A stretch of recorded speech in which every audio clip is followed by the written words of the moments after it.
पहले भी मैंने कहा था किताब ने हर टॉपिक की जो एक सॉल्व एग्जाम्पल दी उनकी नंबरिंग अपने अपने तरीके से की है। तो पेज 48 पर प्रॉब्लम 2 है, ये प्रॉब्लम 1 भी होगी कोई, वो हम इसकी बात करेंगे, ये ज़्यादा आसान है। तो compare the rates of diffusion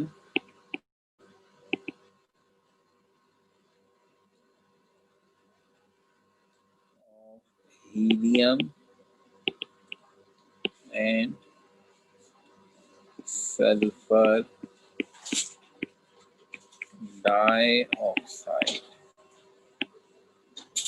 दो गैसेस आपको दिए और आपसे कहा गया कि इन दोनों गैसेस के रेट ऑफ डिफ्यूजन कंपेयर कीजिए। इसका मतलब है आपसे क्या चीज पूछी गई है, मैंने डेरिवेशन करते वक्त भी आपसे कहा था कंपेयर करने का मतलब है दो चीजों का रेशियो लेना, उन्हें डिवाइड करना। तो किन्हें कंपेयर कर रहे हैं, rate of diffusion of helium. अगर मैं rate of diffusion of helium का सिंबल ऐसे बना दूं, आर बनाया है स्मॉल आर और उसके नीचे छोटा सा एच ई लिख दिया है, तो this becomes rate of diffusion of helium. और सल्फर डाइऑक्साइड का फॉर्मूला होता है SO2, तो ये उसका सिंबल हो गया। तो इन दोनों का रेशो असल में हमें निकालना है, कह रहे ना compare the rates of diffusion of helium and sulphur dioxide, it means you have to calculate the ratio of rate of helium to rate of sulphur dioxide. इसके लिए आपको क्या चाहिए, आपको भी याद है मोलर मास, हमने जो डेरिवेशन फाइनल डेरिवेशन की थी उसके मुताबिक रेट डेंसिटी के स्क्वायर रूट से भी इनवर्सली प्रोपोर्शनल था और मोलर मास के स्क्वायर रूट से भी इनवर्सली प्रोपोर्शनल था। तो मोलर मास तो हम बड़े मजे से निकाल सकते हैं। सवाल में हमें ये गिवन है कि हीलियम का एटॉमिक मास 4 होता है, सल्फर का 32 और ऑक्सीजन का 60। किताब में जितनी सॉल्व एग्जाम्पल होती है उसमें इस तरह एटॉमिक मास लिखे हुए नहीं है, कोई किताब से देखे तो कहाँ लिखा हुआ है, इसलिए कि किताब में शुरू में ही पीरियोडिक टेबल दिया हुआ है, तो वहाँ से देख लीजिए। एग्जाम में जब भी हम देंगे हम आपको एटॉमिक मास जरूर देंगे। एहतियातन मैंने आपसे कहा था, अगर आप भूल गया हूँ, कि जो कॉमन एलिमेंट बार बार अब इस्तेमाल हो रहे हैं तो उनके एटॉमिक मास अगर आपको याद भी हो तो ये एहतियातन अच्छी बात है, क्योंकि हमारे पेपर वालों को कोई पता नहीं होता, कभी कभी पी भी जाते हैं। बहरहाल मैंने आपके सामने एटॉमिक मासेस लिख दिए, तो अब आपको याद होना चाहिए कि helium is a noble gas, उसका तो एटॉमिक मास ही उसका मोलर मास है, तो वो हो गया 4 ग्राम पर मोल। अच्छा, सल्फर डाइऑक्साइड का फॉर्मूला नजर आ रहा है SO2 का मोलर मास निकालेंगे, सल्फर 32 है, ऑक्सीजन 16 है, ऑक्सीजन 2 दफा है, इस तरह ये भी 64, ये निकलेगा 64। ठीक है, अब आप अपने फॉर्मूले को इस्तेमाल करेंगे जो आपने ग्राहम्स लॉ में डिराइव किया था, और उसके मुताबिक जिस गैस का रेट ऑफ डिफ्यूजन न्यूमरेटर में होता है उसका मोलर मास अंडर रूट में डिनोमिनेटर में होता है, और जिसका रेट डिनोमिनेटर में होता है उसका मोलर मास न्यूमरेटर में होता है। उल्टा हिसाब है ना, इनवर्स। तो यहाँ ऊपर हमने RE लिखा, R ऑफ हीलियम लिखा है, तो मोलर मास में molar mass of helium denominator में है, डाइऑक्साइड का रेट डिनोमिनेटर में है, तो उसका मोलर मास न्यूमरेटर में है यानी कि ऊपर है। तो ये फॉर्मूले में गड़बड़ नहीं करनी, ये फॉर्मूला जो है ऐसे है। अब आपके पास वैल्यूज मौजूद हैं, आप वैल्यूज पुट करें और आंसर निकाल दीजिए।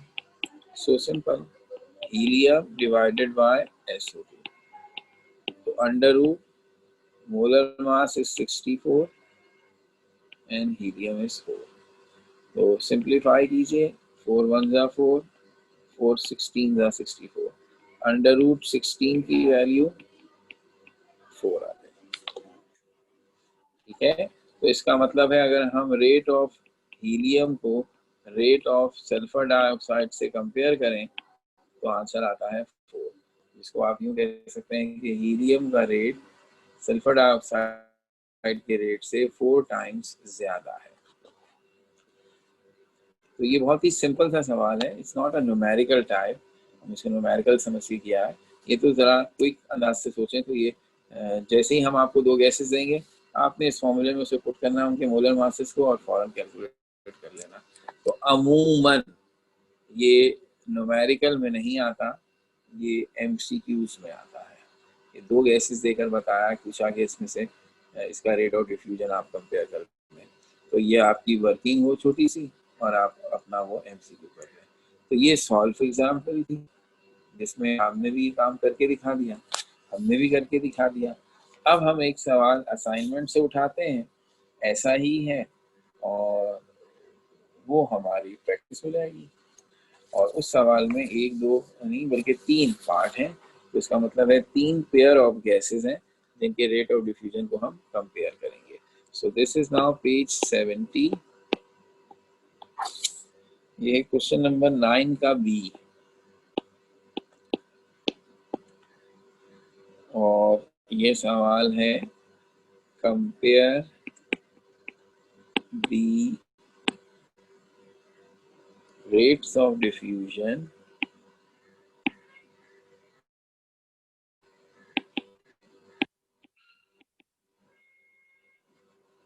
of the following pairs of gases.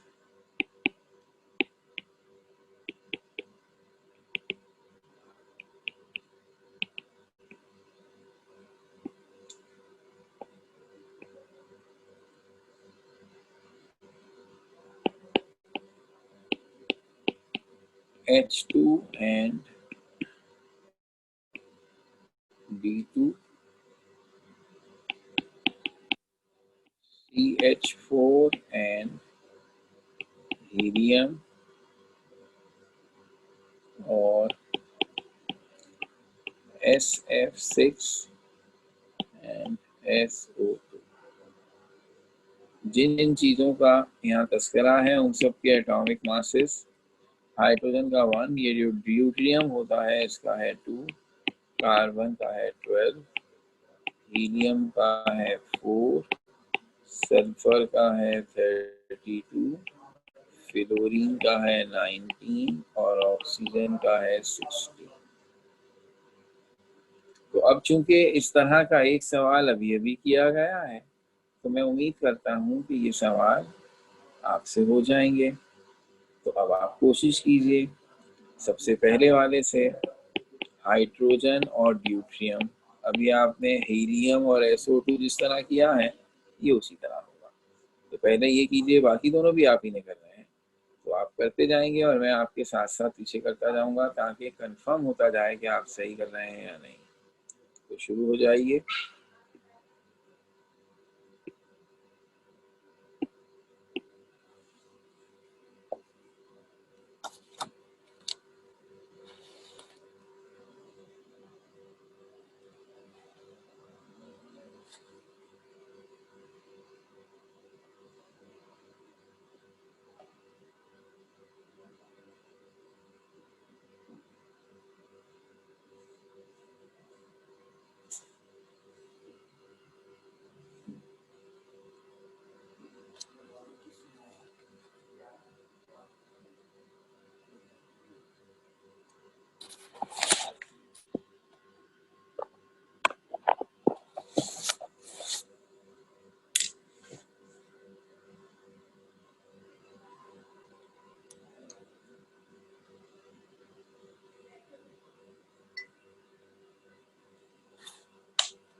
तो अब अगर मैं आपके लिए पहला कर दूं, तो जिन लोगों ने किया उन्हें थोड़ा अंदाजा होगा।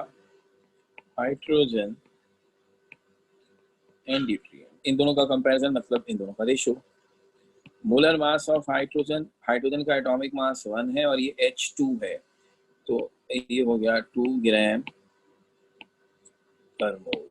इसी तरह मोलर मास ऑफ ड्यूट्रियम, वो एक ड्यूट्रियम 2 होता है, तो D2 जो है वो 4 हो गया।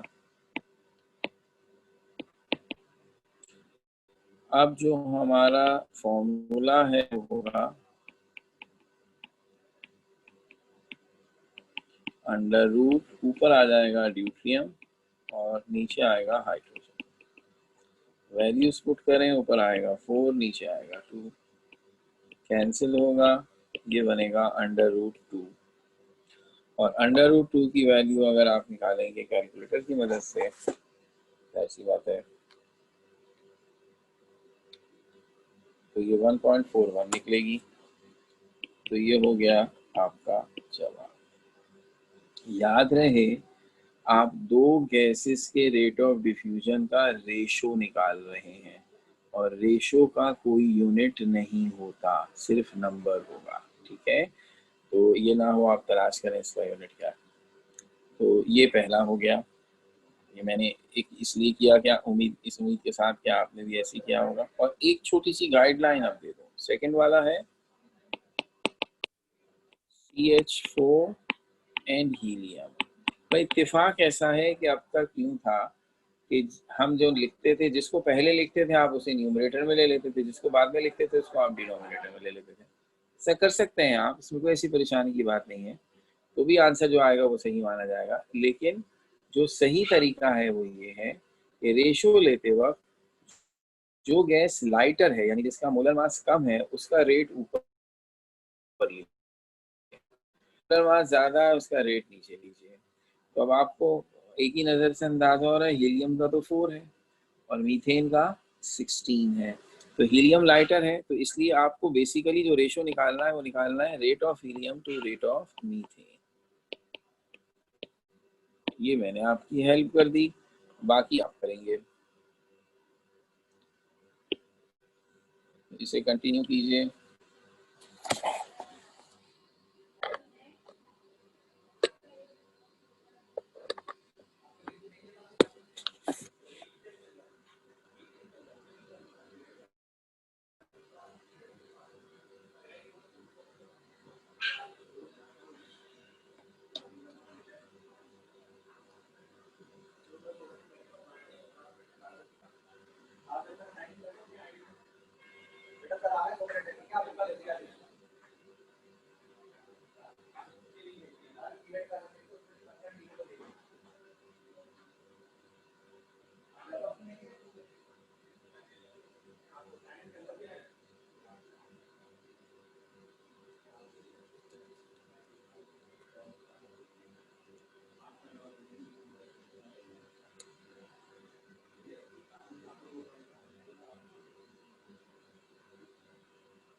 डायरेक्ट सेकंड ईयर कॉमर्स का direct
okay, it is second one. अब जरा चेक कीजिएगा, आपने अगर किया है तो इसका मास है 4 ग्राम पर मोल,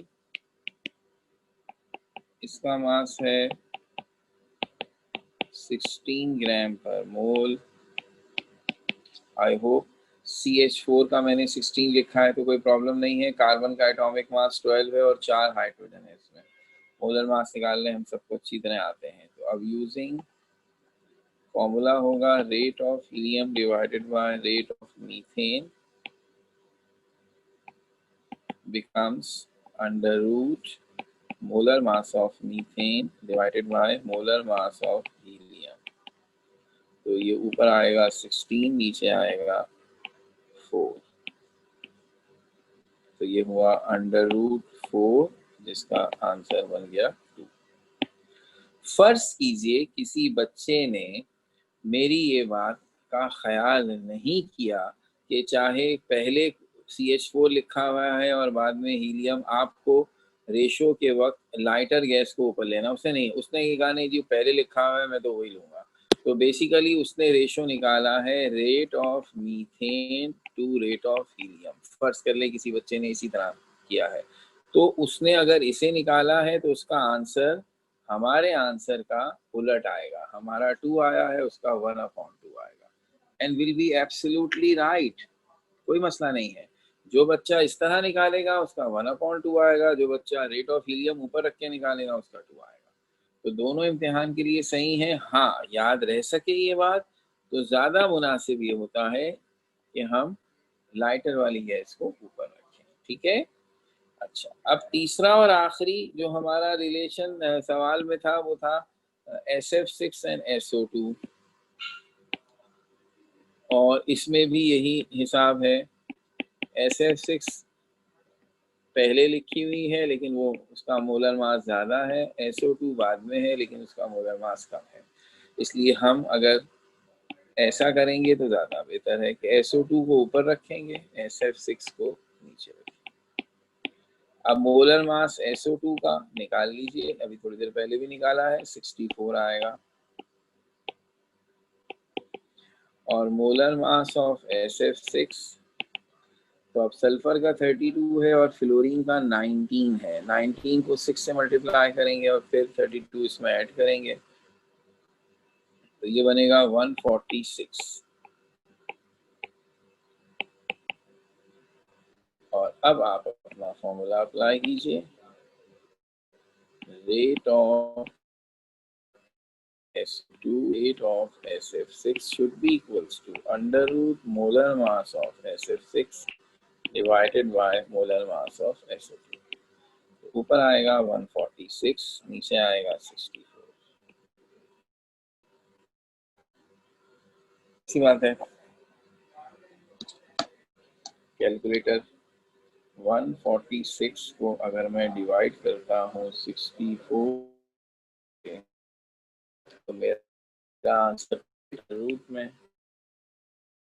तो मैं रूट लूंगा तो 1.51 आ जाएगा।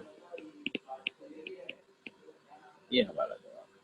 तीनों एक जैसे सवाल थे, आप बल्कि 4, आपको 2 गैसेस दी गई और आपसे कहा गया उनका कंपैरिजन कीजिए, और आपने एक ही तरीके से चारों सवालात किए और आंसर निकाल दीजिए। अब इम्तिहान में यही गैसेस दे दें, कोई और दे दें, मेरे ख्याल में कोई प्रॉब्लम की बात नहीं। छोटा सा सवाल है इसलिए मैंने कहा देने को, तो आपकी पता है आपके एग्जामिनेशन पैटर्न में कोई चीज़ फिक्स नहीं है, तो वो ये 4 मार्क्स के न्यूमेरिकल में भी दे सकते हैं, कोई मना नहीं है उनको, लेकिन ज़्यादातर ये MCQs में ही आया है। अब जो प्रॉपर न्यूमेरिकल के तौर पर आया है वो सवाल करते हैं। ये भी हमारी किताब में, जो अभी हमने एक एग्जाम्पल की थी प्रॉब्लम 2 कहकर, तो मैंने कहा था प्रॉब्लम 1 भी करेंगे, तो वो प्रॉब्लम 1 अब हम करने जा रहे हैं। This is at page 47 and this is now Graham's law की प्रॉब्लम 1 है। 2 हमने पहले कर ली। और अब इसमें क्या हिसाब है? इसमें हिसाब ये है कि दी ratio of the rates of diffusion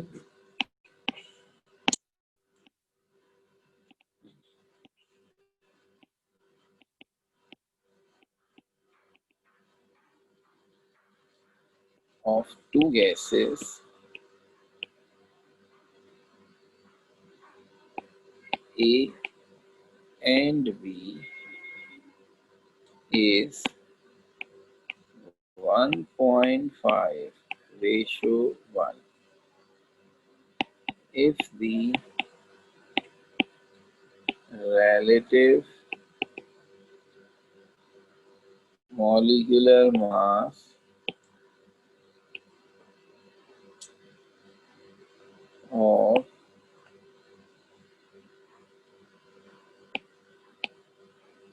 gas A is 16.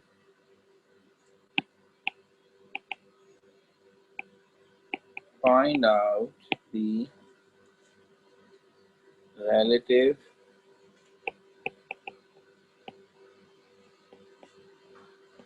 molecular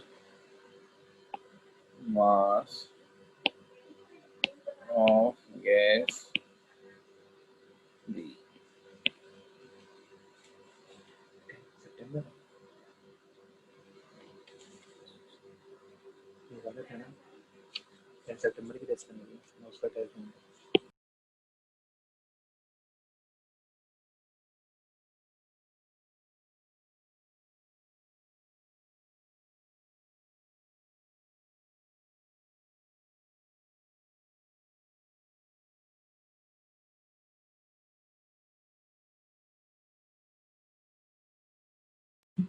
कैसे गलत करते हैं? तो अब अगर आप नोटिस करें तो ये पिछले न्यूमेरिकल फॉर्मूले से ही होगा, लेकिन अब उल्टा काम कर दिया है ना। उन्होंने आपको ratio of the rate of diffusion बता दिया और अब मॉलिक्यूलर मास आपसे पूछा है, और तरीका क्या रखा है, गैसों के नाम ही नहीं बताए, ए और बी रख दिए नाम। तो एक गैस का मॉलिक्यूलर मास दे दिया और दूसरी गैस का मॉलिक्यूलर मास आपसे पूछा है और रेशो आपको दे दिया।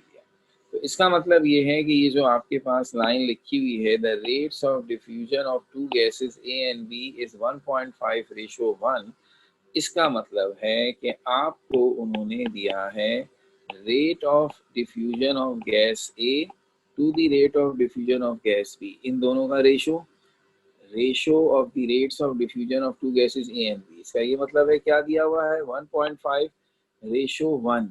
इसका मतलब क्या होता है, जो रेशो का निशान बना हुआ है कि 1.5 ऊपर divided by 1.5 ratio 1 means 1.5 divided by 1। Rate of gas A 1.5 है और रेट ऑफ गैस बी 1 है। अच्छा, अब आपको molecular mass of gas A given है और वो है 16। ठीक है, इन्होंने कोई यूनिट नहीं लिखा, रिलेटिव मॉलिक्यूलर मास का यूनिट एएमयू होता है, वो आप खुद लिख दें। अच्छा, और molecular mass of gas B हमें मालूम करना है। फॉर्मूला क्या हो जाएगा, फॉर्मूला ये हो जाएगा कि अगर आपके पास रेट ऑफ गैस ए और रेट ऑफ गैस बी है तो under root molecular mass of gas B divided by molecular mass of gas A. सब चीज़ें मौजूद हैं सिवाय molecular mass of gas B के। तो हम वैल्यूज पुट करेंगे, rate of gas A 1.5, rate of gas B 1 is equals to under root molecular mass of gas B निकालना है और molecular mass of gas A given है। अब क्या करूं, थोड़ी सी मैथ्स। ऐसी चीजें सॉल्व करने का आसान तरीका ये है स्क्वायरिंग ऑन बोथ साइड्स।